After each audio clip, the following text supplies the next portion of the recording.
Welcome to Broadstairs Life.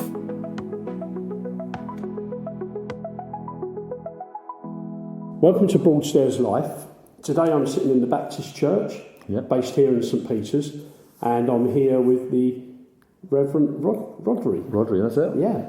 Now, Rhodri, our paths crossed the other week down at the bandstand, down at Broadstairs, and you did a very inspiring speech.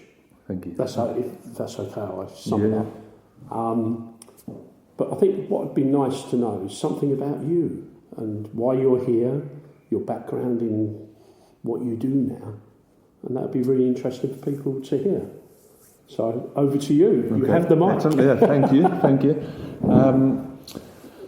So obviously Rhodri is not a typical Broadstairs name. So I come from South Wales and grew up in a Christian family. Mm-hmm. But I've always said about how different my mum and dad were. They weren't cultural Christians. They actually loved Jesus and knew Jesus, and they made a difference to their lives. And obviously that inspired me growing up. When I came to about 15 or 16, I suddenly started thinking about the big questions of life, purpose, why am I here, what's life about? Which I think we all do when we're 15, don't we? And actually, my actual story, one night I just woke up in the middle of the night just crying, and I was, which is weird for a 15-year-old boy, but I was thinking about how, if this is all there is to life, and when I die, that's it, my brain just couldn't compute that there was just this blackness and I didn't exist anymore. And I think in that moment I realised in the Bible there's this phrase that says God has put eternity in our hearts. Right. And it's at that moment, I guess I just realised what that meant, that we're not just accidents here for 70 or so years and that's it, but there's an eternity in our hearts that we were made to be with God forever. So in that moment, I think all the Bible stories I'd heard as a child growing up about Jesus and about this guy dying on the cross for my sins and to give me life, I guess it all made sense, and it went from my head to my heart then. Yeah. And I said, right, I want to commit fully for this. And was that a big turning point in your life? Yeah, and probably, I guess as a child being brought up in a stable Christian family, I don't have all the drugs and alcohol stories to tell about change. But probably the one thing that was massive for me in that moment was there were moments as a child where I was quite angry and a lot of angst, and I think lots of teenagers would know that. Yeah. But almost overnight there was this change in me, and I changed from feeling like this angry person to this guy who was quite chilled and a lot of peace. Yeah. So you found a sort of direction. Yeah, and I think I realised in a moment that actually I've never known a day without God's love in my life, and so I just committed. Then I want to follow Jesus in everything that I do. So long story cut short, I went to university, studied geography.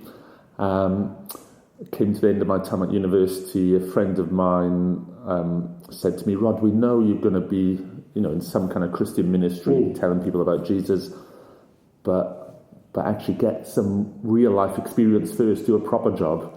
Yeah. Which was interesting. When I thought all my skills, I realised the only job really for me was teaching. Right. Which is interesting. My mum was a teacher, and I said I'd never be a teacher. Yeah. But in that moment, I realised actually teaching, I needed to do that. And actually, it wasn't geography I wanted to teach, it was maths. Oh, really? Because maths was my favourite subject at school. I thought if I want to teach, I want to do something I got a passion for. And so I love maths. And that was your passion, was maths? When I was in school, yeah. And actually, wanting to help people understand numbers and be happy with numbers. So trained to be a maths teacher and taught for a few years. Did you enjoy it? Yeah, actually, I kind of made a pact with God. I said, I know this is for a short time, but by the time I come to the end of it, I want to really miss it. because that'll mean that I've enjoyed my time as a teacher. And even though it was tough, the training was hard, and obviously, it's not the easiest job. But it does have highlights, doesn't it? Oh, massive highlights. And actually, everyone, when I finished teaching, everyone asked, do you miss it? And actually, it was the daily contact with the pupils and the other teachers. That's what I really missed. But I knew the time was right, having taught for a few years, to train as a minister then. Really?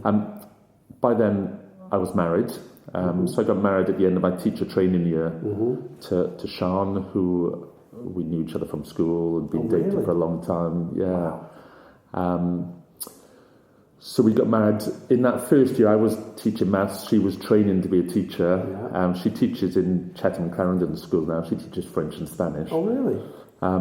But there were no jobs in Wales. We were in Swansea at the time. There were no jobs in Wales for French and Spanish teachers because they all have to learn Welsh. Yeah.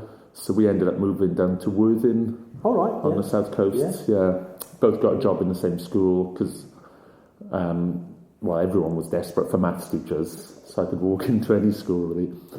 And we enjoyed our time there. When it was time to train and to become a Baptist minister, the church we were in Worthing, their youth leader was just leaving at the same time as I was stepping up my teaching role. So it kind of, I guess we look at it as God's provision. Was that like in a way, it was a natural progression? To move towards something that you wanted to do. And that was incorporated, wasn't it? Yeah, definitely. And I was already involved in church leadership there and was one of the youth leaders. So actually taking over that youth leadership role at the same time as training to be a minister just went hand in hand, really. How long does the training take to be a minister? Is it quite intense as well? Yeah, so with the Baptist Church, it was 3 years. You have to go through a kind of selection process beforehand just to check that, almost like a double check in that actually this is God's timing and this is, that there is a call of God on your life. And so there's checks put in place. They want the home church to confirm that calling because obviously they don't just want someone coming off the street and saying, yep, I want to be a minister. But I'm sure there are people that do that. Well, there must be some that think, I'm going to go that direction. And probably what they do then is say, right, you need to have a bit of time with a local church to confirm the calling. So the church confirmed it. The kind of local Baptist area met with me and interviewed me, and they confirmed it. So I didn't want to go back to uni or college full time. No. So they did a church-based course. Right. So you spent half the week in a Bible college in London called Spurgeon's, which sadly is just recently closed. Oh, really? Half the week there and half the week in my church in Worthing. And it was great. Was it enjoyable? Was it good? Yeah, I loved it. Yeah, just having that time just to explore the Bible that I loved anyway. But lots of questions about it. Was it also about meeting people as well? That you're within like-minded people? Yeah, and it was quite a multicultural place because it was in South London, and so had a good friend Emmanuel, who was a South African guy who was there, and where was this in South London?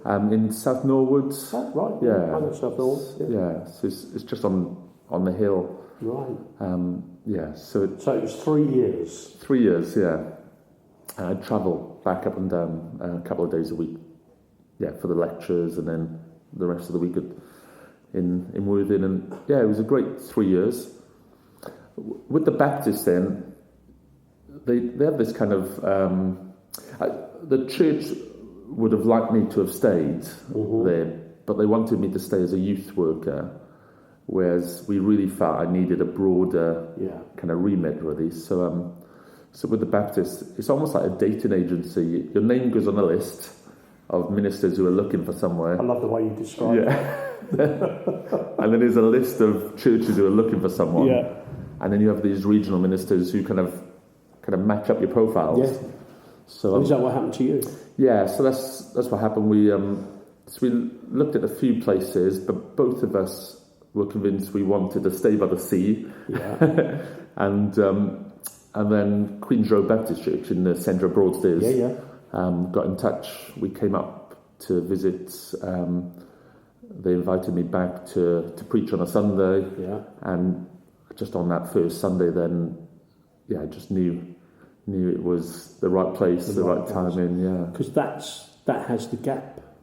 That's it, the Gap Project. To it, doesn't it? Which is a massive thing, isn't it? Yeah. Massive thing. And that was part of the key thing for me, was that I don't see church, we talked a bit earlier before we recorded about not being religious, and I would never view myself as religious, because religion for me is a dry, dull thing that's just a kind of rote thing. Right. Whereas for me, faith is about a living, active thing, which actually the Gap Project and all the stuff that happens then at Queen's Road Baptist Church, it really linked in with what I was looking for when they came. Because I know it's like when you say this, you always tap my heart. You tap your heart, don't you? Yeah. So so how long did you stay at Queen's Road? So I was at Queen's Road for 10 years. 10 years? Yeah, so we were there for 10 years. And whilst we were there, we did the big building project. So now it's an amazing facility. Oh, it's incredible. Yeah, and obviously a great home for the Gap Project, and that's for a long time now. That's had a big impact in the local community, and it was great to be a part of all that. There was a team of us ministers there, so there were 3 ministers whilst I was there. Stephen Cave, Samuel Hurl, who's still there. Stephen's retired now, and then myself, and then we had a team at the Gap Project as well with Jill Corker, who set all that up, and Kate Grant. So it was a great time. It was interesting being involved in the big building project, because as a character, I'm not really into buildings, and actually my heart for all Christians and followers of Jesus is to follow him out into other places, into the dark places, or places where just people need to know that there's a God who loves them and a God who wants the best for them. So in some ways, I'm trying to get people out of the church building. Yeah, but we're also doing this building, and you need both hands, don't you? It's a balance, isn't it? Yeah, it's a balance. And so we, but it was interesting. I just this church where we are now, St. Peter's Baptist Church, had gone through a tough time, and they came down as a church leadership to our leadership at Queen's Road and said, "Look, we had a tough time. We haven't got a minister now. Could you guys look after us?" And so we said, "Yeah, we would." But the 3 ministers would do it between us. Right. Which kind of meant none of us did anything. Apart from, and I remember quite distinctly, just before Christmas, I would describe it as I sensed God saying to me, "Get the churches in St. Peter's praying together." Right. And I was aware, because I knew a little bit about St. Peter's, that the 3 churches in the centre, and there's 3 churches here within 300-400 yards of each other, the Baptist Church, the Parish Church, and the Pentecostal Church had all been through difficult times. Ministers leaving under dark clouds, for want of a better word, and real struggles, and just this sense of God wants to do something by bringing these churches together. Because actually, even though historically they're different denominations, they all believe the same things, and they want to see the name of Jesus shared with those around, and see the community loved and nurtured. So we just started getting the churches praying together. Right. And actually, on Wednesday this week, yesterday, we had a group of us praying in there, and that's the same group that started praying 11 years ago, February. And they prayed together faithfully every week since then. And it's been, I think we've seen, particularly in the churches in St. Peter's, but probably broader than that as well, a real change, really, we felt in the spiritual atmosphere in St. Peter's. Right. But Do you know why? Well, my answer would always be because God wants to bless places, and He asks those who love Him and follow Him to really seek out the best of the places where they're living at. And so I think when you get a group of people who are passionate about an area and who are praying this for is a it, very tight community, isn't it? St. Peter's, it's a very close community. Yeah. So that could be part of I think so, yeah. the fact. And I think, when you get a group of faithful people praying for it and just seeking the good of where they live, I think God honours that and does stuff. So that was part of the story then of not long after that, I just sensed God saying, I want you to go up and put a bit more life back into St. Peter's Baptist. So are you now the main minister here? Yeah, well, I always shy away from saying main minister. Not main, because my heart for it all is, and the way we should work, particularly in the Baptist world, is that actually it's not like a pyramid structure where I'm the top guy at the top. It's more like a Jesus structure where actually the minister is the servant for all. Right. And actually the Bible talks about all Jesus' followers being ministers. So actually we're all here to serve serve the community and serve God in whatever way He asks us to. So it's not a hierarchy as that. Equal. Yeah. And in terms of decision making in the church, it's always the church meeting that decides stuff. So it's the people have the. Well, it's not. So how long have you been? So I've been here now for 9 years and 4 months, which is up here at St. Peter's. Yeah. Really? Yeah. So I'm nearing 20 years in Broadstairs. I was about to say that's 20 years. Yeah. Wow. And it's been a great time because obviously I came from a large church, 250 members, to a small church. I think we had about 25 members when I first came. And how many do you have now? Well, it's an interesting story, that is.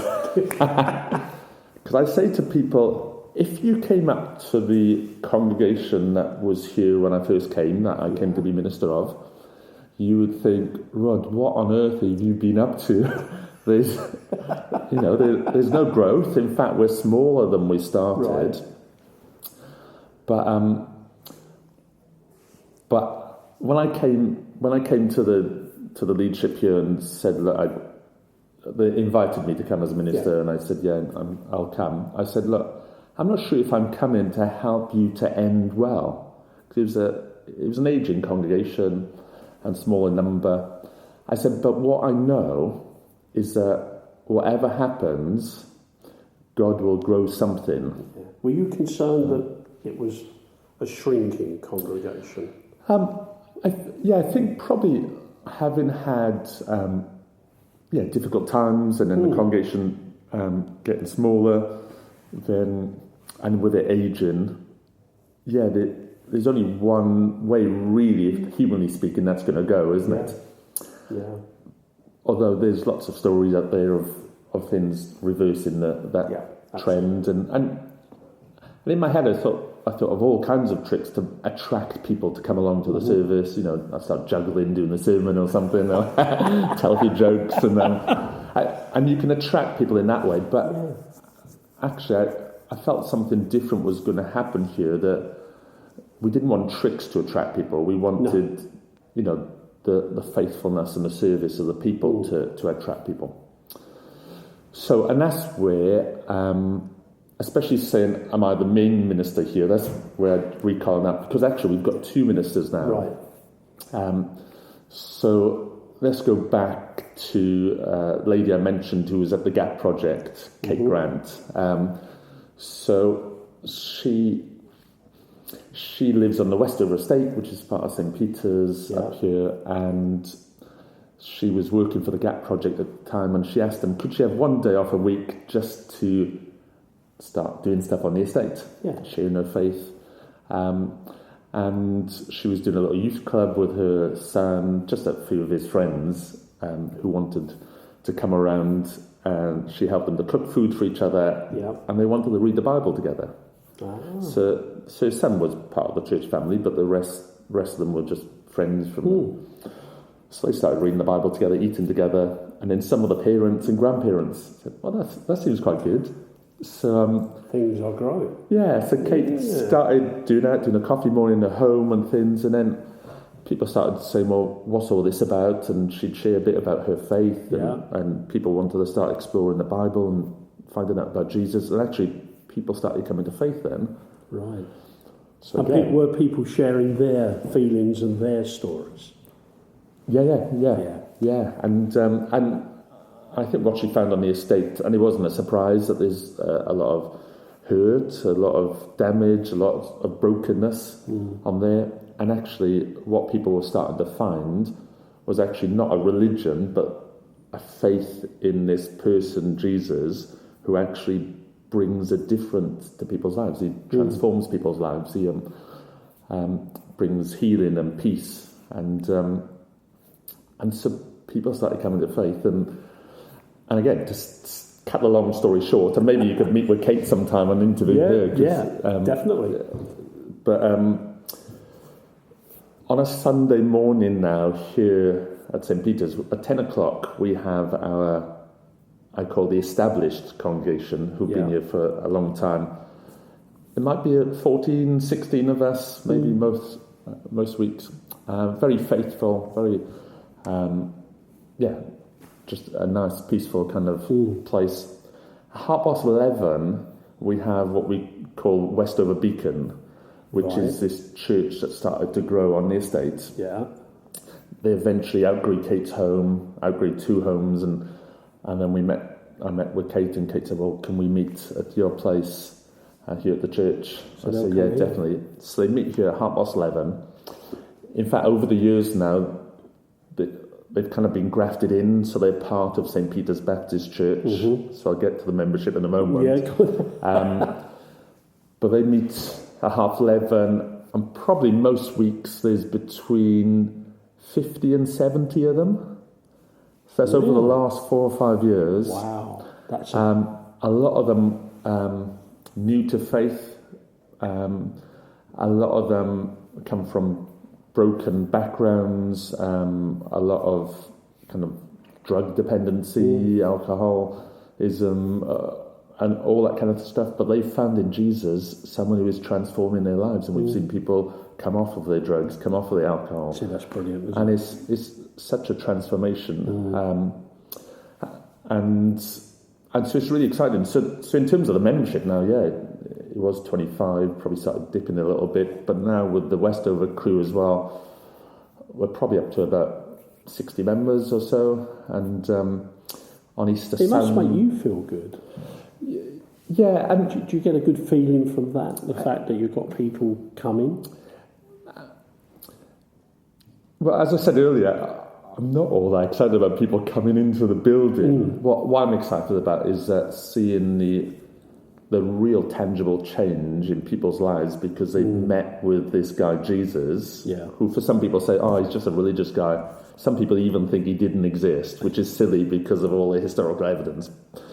But this guy who lived 2,000 years ago is still in the business of changing people's lives today. Yeah. And that's what makes my heart excited. Not the kind of numbers who are coming into the building, but these people who are actually, their faith's made a difference. And actually, they keep saying, well, I'm going to tell my mates about it. And these guys over here, their lives need transforming. And it is so exciting to see that happening. And part of all that as well, we sat in here in the room with the... well, this is what I was going to mention, because it's not just about the services that you do here, is it? You've got a community side of it, haven't you? Yeah. Where, luckily, you've got this building. Yeah. So you can encourage people to come in and do things. So explain a few of the things that you do here. So we're sat in the back hall. The building's like a TARDIS, the St. Peter's Baptist Church. Lots of people miss it because it's opposite the chip shop. is between the Peninsula Restaurant and the Parish Church. It's set back as well, Set isn't back it? a little bit. Yeah. Lots of people think it's just a little hall for the Parish Church. That's not.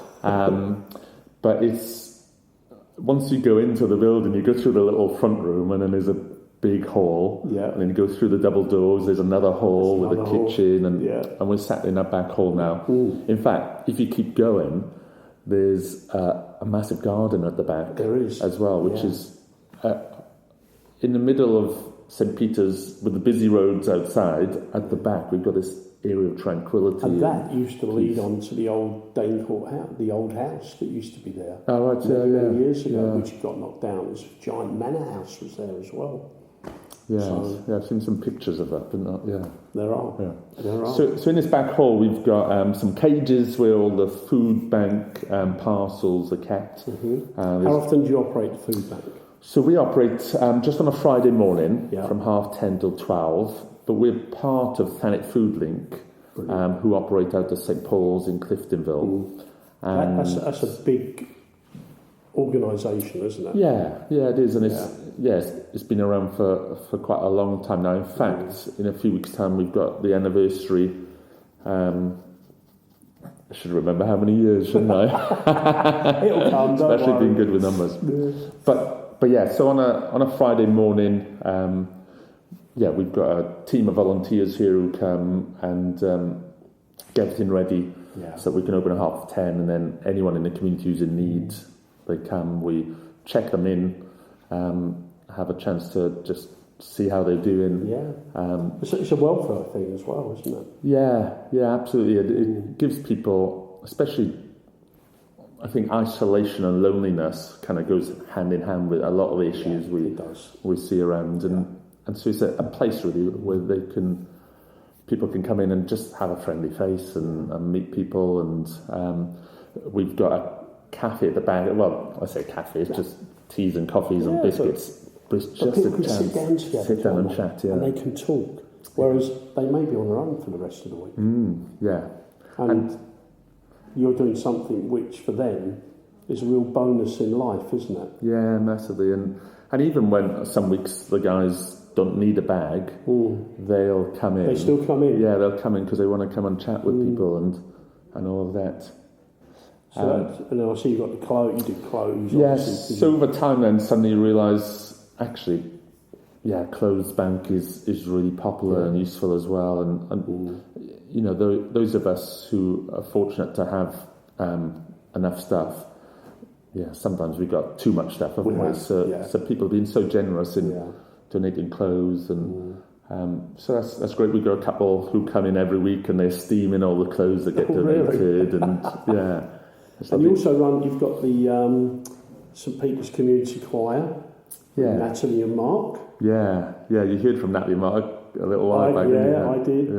I understand you're a member. Sorry? You're a member of the choir, aren't Yes, you? I am as well. That was funny because we talked about it beforehand, and obviously they're an incredible family of musicians and so talented. And we talked about doing this wellbeing choir. And obviously, I loved the idea of it. And it's taken off. Yeah, the first week I came, I came in just to check everything was all right, and I thought, well, I may as well just sit down and sing. Yeah. And then I'd forgotten how much I love singing, and in fact, it probably goes back to my childhood where I was in the school choir, but I had the choice to make between the choir and football, and obviously it's a no-brainer for a young boy, football one. I was about to say it's going to be football. It's given me another chance to sing. And the other good thing is you get to meet lots of other people, don't you? Yeah. And it's such a mix of people who come along as well from the community. Oh, yeah. And it's a massive age range as well, isn't it? Yeah. It really is. Yes. A huge age range of people. So what else goes on? Well, talking about wellbeing, we have... actually, one of the first things we started when I came up here was just like a wellbeing cafe. Again, it's not really a cafe. It's just a chance for people to come and to sit and chat with people. So it's on a Wednesday morning up in the top room, just for a couple of hours. And from time to time, like the local surgeries will prescribe people to come to it, because the idea with it is it's linked to a national charity called Renew Wellbeing, and the idea is that rather than doctors giving drugs to people to sort out issues which actually stem from loneliness and isolation, well, let's prescribe to them a group to come along to, and I never knew about that. where they can make friends and things. It's quite hard to keep the links all the time with the local agencies, because obviously volunteers change, and the people who work in the surgeries change. Yeah. But from time to time, we go and just reintroduce ourselves. And has that been successful? It has. Again, I think it's really important not to worry about numbers in terms of hundreds coming on, because actually it's in the small numbers. But if you get one person who comes along and they say, "Thank you, you've helped me," it's all achieved, isn't it? Massively, yeah. And so, we've had a few over the years. My favourite story is just a lady called Crystal, who's sadly no longer with us, but she came along during COVID, and she was very isolated, very depressed. A few times we had to phone the police and ambulance because she'd said she'd had an overdose. But over the months and then years that she was here, you could see just real strong relationships start forming. And actually that mix of ages is so important as well, because she was the same age as I am. So it was probably she was about 46 at the time I'm talking about. But she made good friends with a lady from our congregation here, Beryl, who would be well into her 70s. And actually, Krista was in quite a bit of debt, and so we linked in with another local agency, the CAP project, the Christians Against Poverty, and they're a brilliant national organisation again, but they helped Crystal come out of debt completely, which the transformation it made in her life was incredible. She was able to move flats from a place in Dumpton, which was a bit grim, and she moved over to Birchington, a nice flat, and she loved. So her life was totally transformed. Yeah. She'd had a real awful upbringing, lots of issues, and a lot of brokenness. Yeah. But even in the midst of that, you could see the joy that could come from people just being bothered about it and showing an interest. And in fact, just last Sunday, one of the guys in the Westover Beacon community came up to me and said, "Rob, the lady, there's a picture of a lady out in the back garden. I know her. She's Leah. She was in school with me." Now, Leah changed her name to Crystal, and it was interesting just chatting with him, and he was sharing about the real bad time she'd had in school and the impact that had on her life, and but even in the midst of horrible brokenness, having people show an interest, and it was good. Just lovely. Could I ask you a question about what's special about Broadstairs and St Peter's? It's interesting. To you, yeah. What's special about it here? We having come from Worthing up to Broadstairs, the first bit that really captured us was the bays. In Worthing, it's all flat coast. It's a long straight coast, and all pebbles and stones. Yeah. So come in here and all the sandy beaches. It's absolutely stunning, and reminded me of back in Swansea in Wales, the sandy beaches and the bays. The people ask us whether we go back to Wales, and we say, well, it'd be a real struggle because we get the best weather in the country here. It's so much drier. We are a microclimate, aren't we? Yeah, we like that. So I think the locality. I know we often talk about Thanet being a forgotten place, and no one ever comes via Thanet to go anywhere. You have to come here to go to Thanet. Yeah, that's all. Yeah.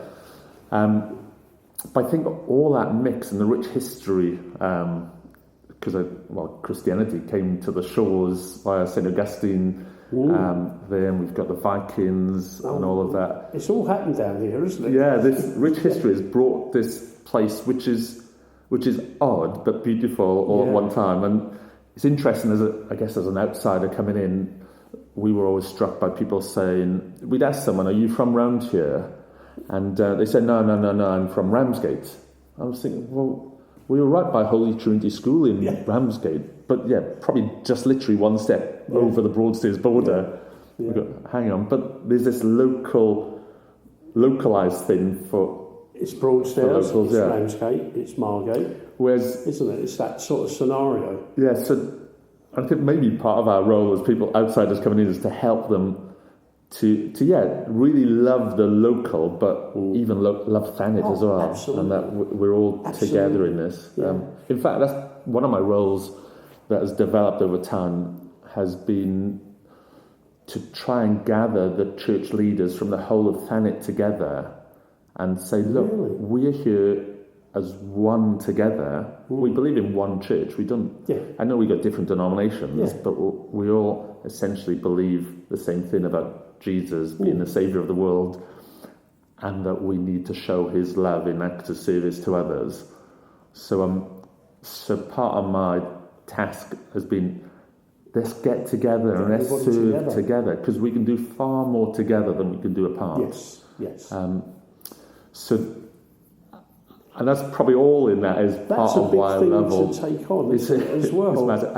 And actually, in that sense, there's no, like with the Baptist, I've got an official role and everything, but when you talk about the whole of Thanet, there's no official role. No. But it's all about relationships and building relationships with people and trust and being very faithful. And it feels like a tough gig, but also I think it could be incredible.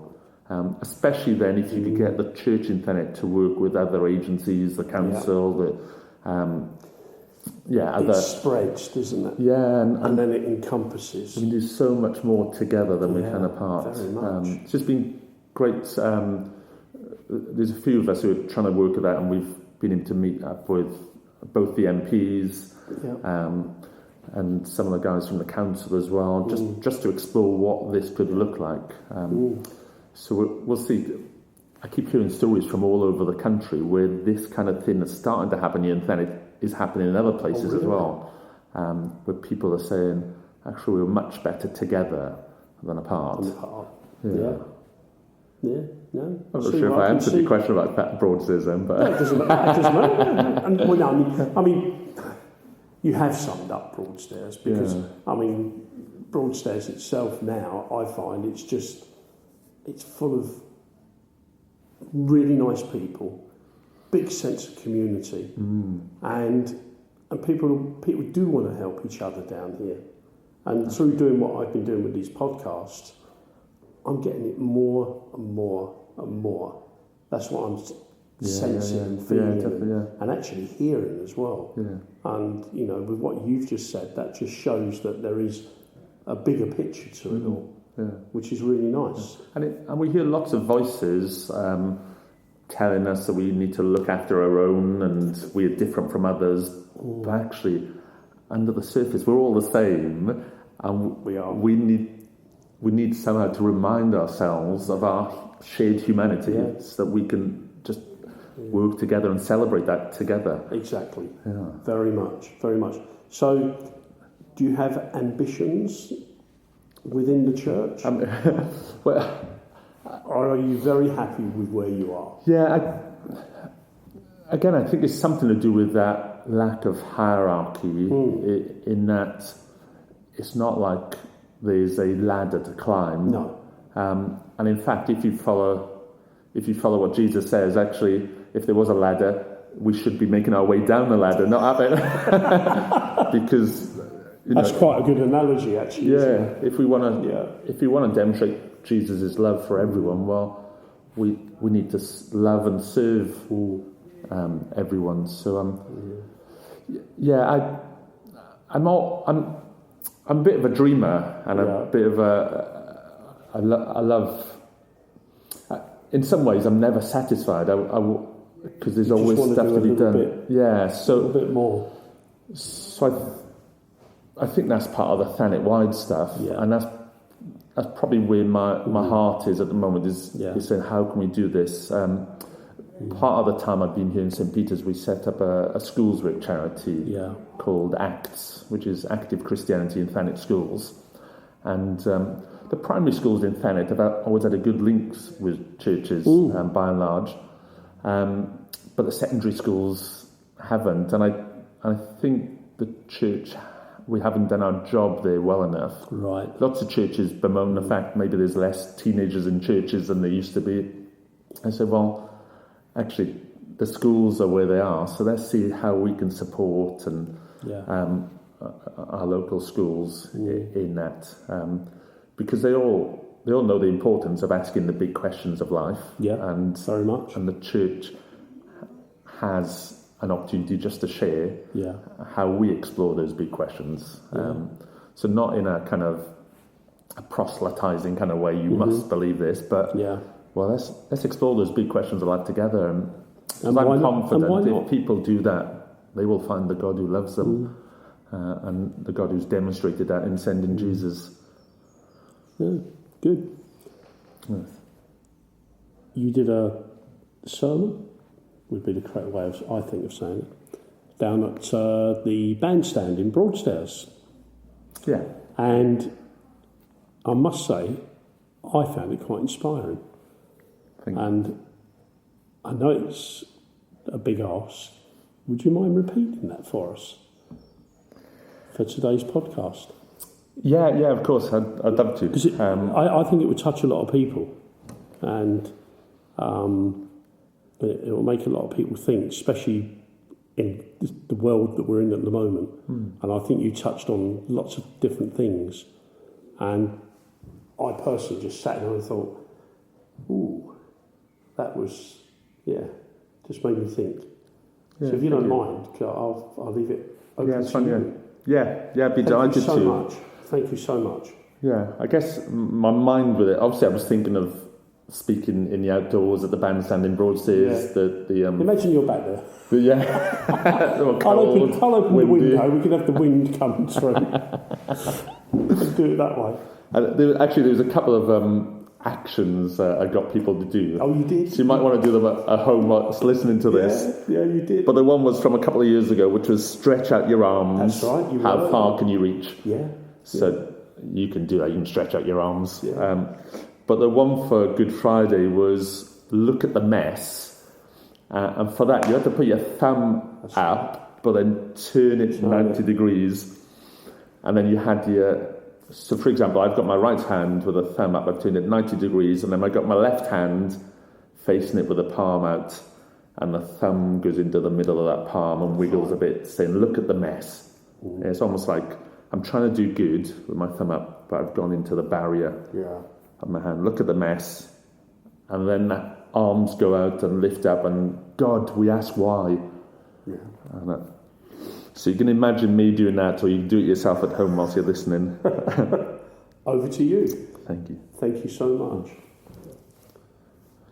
So a couple of years ago, we said, stretch out your arms. How far can you reach?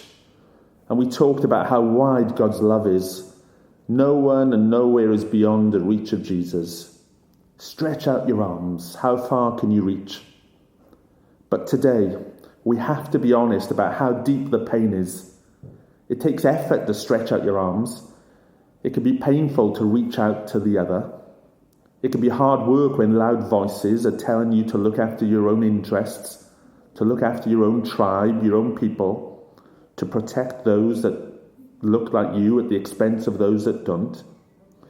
We look at our world, the wars, the division, the grief, the mess, and we have to ask the question, why? Look at the mess. God, we ask why.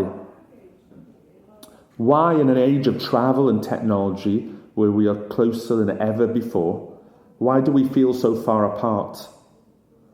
Why in an age when we have greater knowledge of the history of the peoples of our world, why do we demonstrate so little understanding of what it means to live together and to get on together? Why in an age when we are so connected to each other, why are so many so lonely? Look at the mess. God, we ask why. When you're in the midst of troubling times, and we all know what that is like, whether it's a cost of living crisis, losing your job, family tragedy, the loss of a loved one, the constant barrage of bad news on our screens, or that feeling of loneliness and despair, even meaningless. When we are desperate and are struggling to know where to turn, what to do, how to respond, everything feels like a mess. It's a common experience for us all in life. And we shout out, why? You may shout it out to God. You may shout it out to the universe, to the sea. You might shout it to your dog or any pet you've got. Why? Look at the mess. God, we ask why. None of us are alone in crying out why. It's a shared human experience. It's a protest against the way things are. Because something inside us tells us that it shouldn't be this way. It's a demand for meaning in a world that can sometimes feel so meaningless.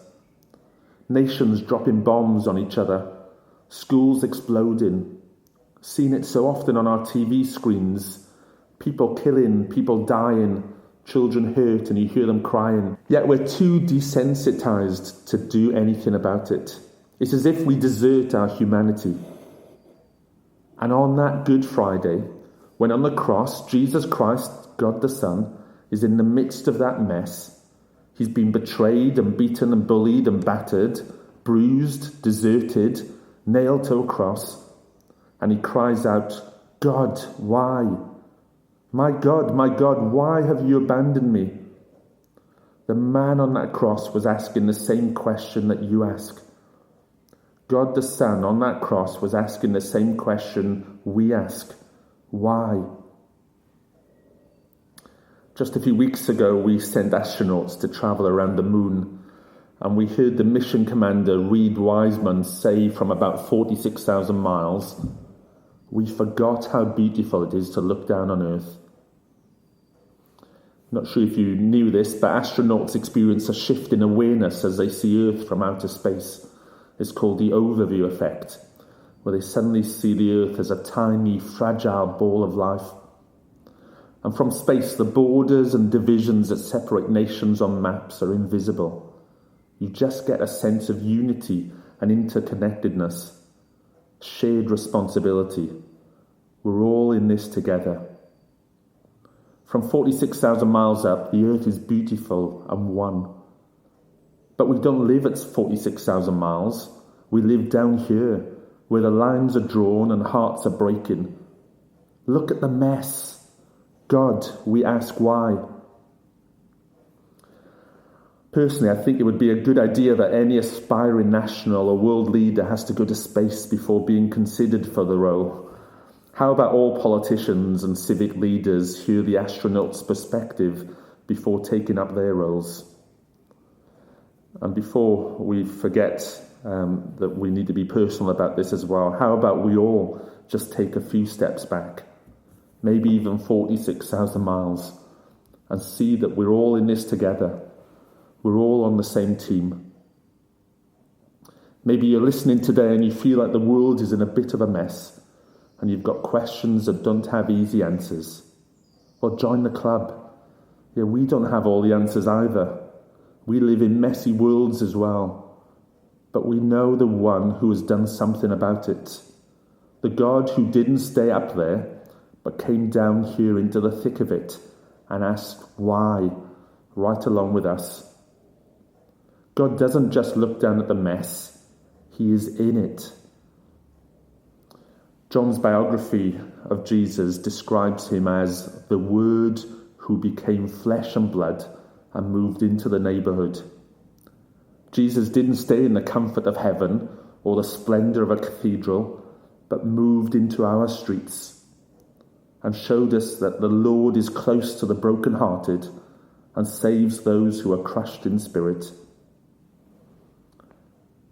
The light shines in the darkness, and the darkness has not overcome it.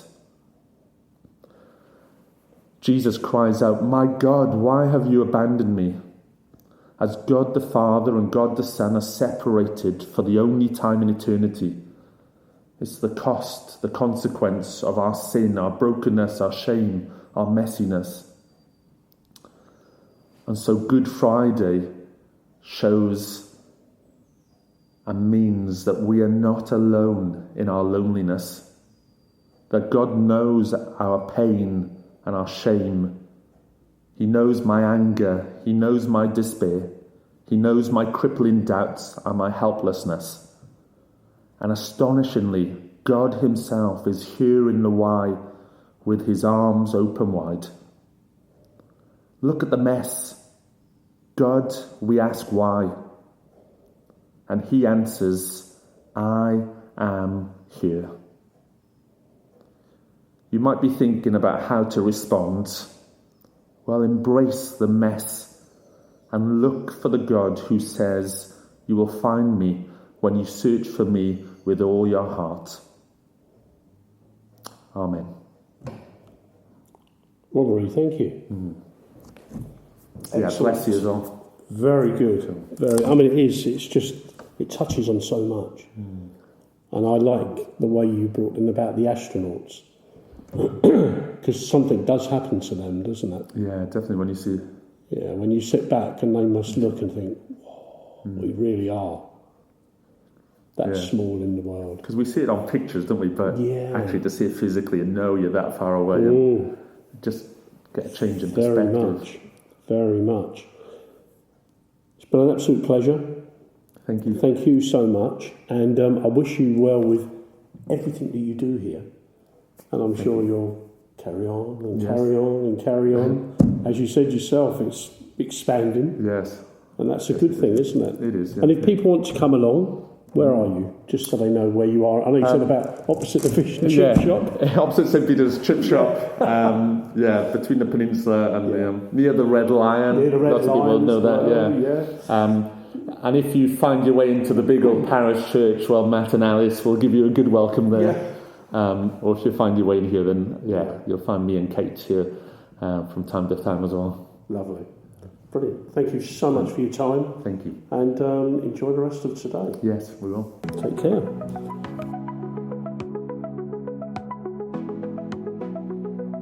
Thank you for listening to Broadstairs Life. You can follow us on Facebook and various other social media platforms, including YouTube. Thank you for listening.